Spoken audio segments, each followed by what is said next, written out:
Hello, I'm back after a brief hiatus. It's been a little over a month since I've done a video, let alone a review. Sorry about that, but I'm back with a book review, and the book I want to review is Frank Miller's Ronin. Now, Ronin is a graphic novel written and illustrated by Frank Miller with Lynn Varley as the colorist. Lynn Varley actually used to be married to Frank Miller up until 2005. Now, Ronin was also published by DC Comics. Now, this was first published as a 6-part comic book series, which was published between the years 1983 and 1984, but later all 6 parts of that comic book series were put together in the form of one graphic novel. Now, prior to the 1980s, comic books, at least in America, and at least by the mainstream, were always thought of as being kid stuff, but Frank Miller and Alan Moore are the two big comic book writers who really showed that comic books can be for adults as well. Of course, prior to the 1980s, in the 1970s, comic books were already starting to get a little more mature, and comic books in Japan, like mangas, were already really mature. Like in Japan, you had the manga series Lady Snowblood, which certainly was not written for kids, and comic books already, before the time of Frank Miller and Alan Moore, were already starting to get geared more towards adults, but as far as the mainstream was concerned, comic books were just kid stuff. And as I said, Frank Miller and Alan Moore were really the two comic book writers who showed that to the mainstream that comic books can be mature. And of course, in the late 80s, you had two groundbreaking graphic novels that really set the template for so many comic books and graphic novels that were written afterwards. You had Frank Miller's The Dark Knight Returns and Alan Moore's Watchmen, which really created what we now think of as the dark and gritty superhero story. But this book actually predates The Dark Knight Returns and Alan Moore's Watchmen. Now, the plot of Ronin is it begins in Japan in the 13th century, and it follows this samurai whose master is killed by a demon called Agat, and after his master is killed, he becomes a Ronin, which is a samurai without a master, and he goes to get revenge on Agat, and the two of them get into this battle, and the samurai is killed, and what happens is both the samurai's spirit and the spirit of this demon Agat become trapped inside the sword. The book then jumps ahead to the 21st century. Keep in mind this book was written in the 80s, so at the time this book was written, the 21st century was the future. But basically, in the future, America and possibly the rest of the world is in this severe economic depression, and also it appears that the world is pretty much on the brink of World War III. And New York City, which is where most of this book takes place, is essentially this lawless, escape from New York-esque wasteland. Like, the book is set in a future where society is just falling apart. Now, in the story, there's this corporation that's based in New York City, which is trying to be the one ray of hope in this bleak world, and this corporation has developed this technology called biocircuitry, where it's like machines that can literally heal, much like living tissue. And a lot of what goes on at this corporation is actually controlled by an artificial intelligence computer system named Virgo.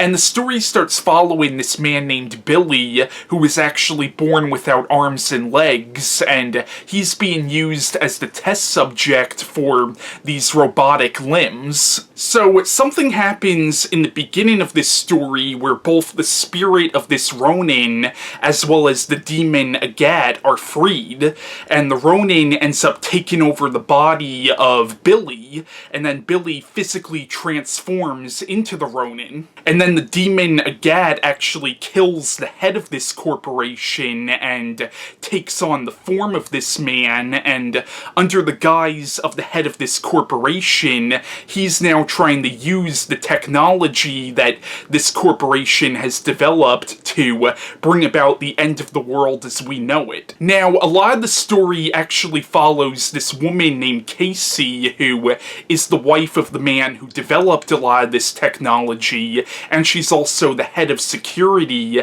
at this corporation, and she finds out what's going on, and eventually her and the Ronin have to team up to stop Agat. And that's the basic plotline of Ronin. Now, Ronin is a fantastic graphic novel, and I highly recommend this book if you haven't read it already.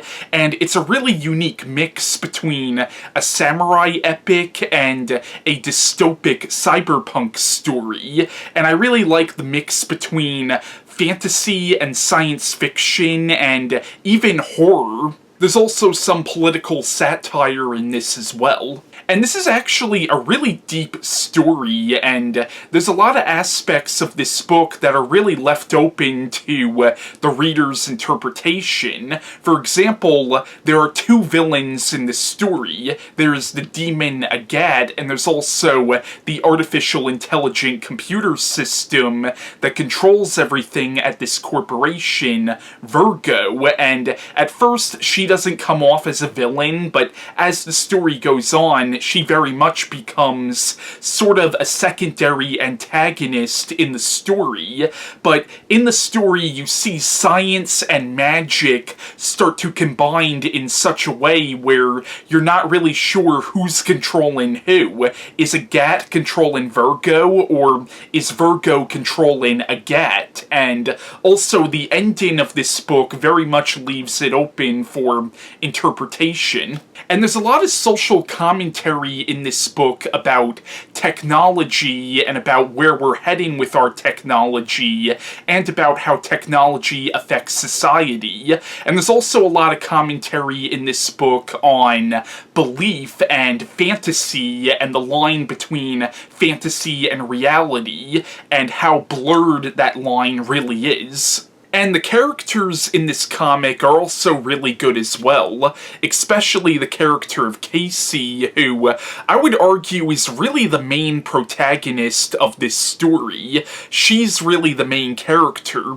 Even though the book's called Ronin, I would argue that the Ronin is more of a secondary protagonist in this story. Really, this story follows the character of Casey, and this is almost her story. It's a lot of it is told from her point of view, and you get some really good character development with her character, and the book really does go into the relationship between her and her husband, and you get the idea that it's sort of an estranged relationship because you kind of get the idea that her husband feels like he failed her as a husband, and she kind of feels like she's failing her husband as a wife. And you get some really good character development with that. She's also a very strong character as well, and in a lot of ways is more emotionally level-headed than some of the men in the story. For example, there's a certain point in this story where her and her men are captured by these mutants, and the mutants literally strip them naked and leave them in the dark and are actually about to cannibalize them, and her men are just freaking the fuck out, and she's the only one who's actually trying to maintain a level head and figure out how to get them out of that situation. So once again, she's a very strong character. She's a very strong-willed character, and she's a very strong female character, and in a lot of ways, she's smarter and stronger than some of the men in the story. And something that I think is actually pretty interesting is a lot of Frank Miller's later works have been accused of homophobia and misogyny, and in a lot of his later works, his female characters aren't particularly what you would call strong female characters, but Frank Miller in his earlier works actually created some very strong female characters, like the character of Casey from this book. He also created the character of Carrie Kelly from The Dark Knight Returns, and he also created the character of Elektra from his run on Daredevil, so he has created some pretty strong female characters in the past, so I think that's kind of interesting. It seems like his views on women have kind of changed over the years, and I know in recent years his views have become very right-wing. Now, if I were to have a complaint about this book, really my only complaint about this book is actually the artwork. I'm actually not the biggest fan of Frank Miller's artwork style. It's certainly not bad artwork by any means, it's just, it's not for me. It's not really my cup of tea. So that's probably my least favorite thing about this book is the artwork.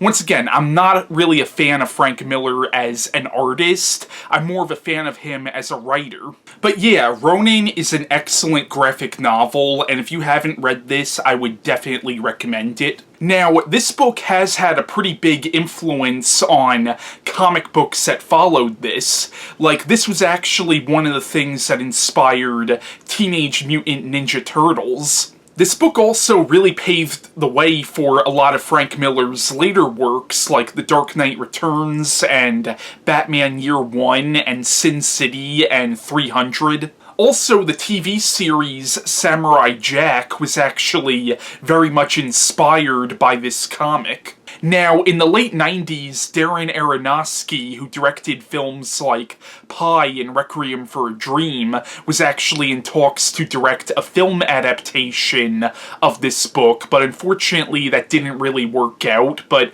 apparently they're still planning on making a movie based on this book. And apparently the Sci-Fi Channel is also planning on doing a mini-series based on this book as well. But yeah, that was my review on Ronin by Frank Miller, and bye.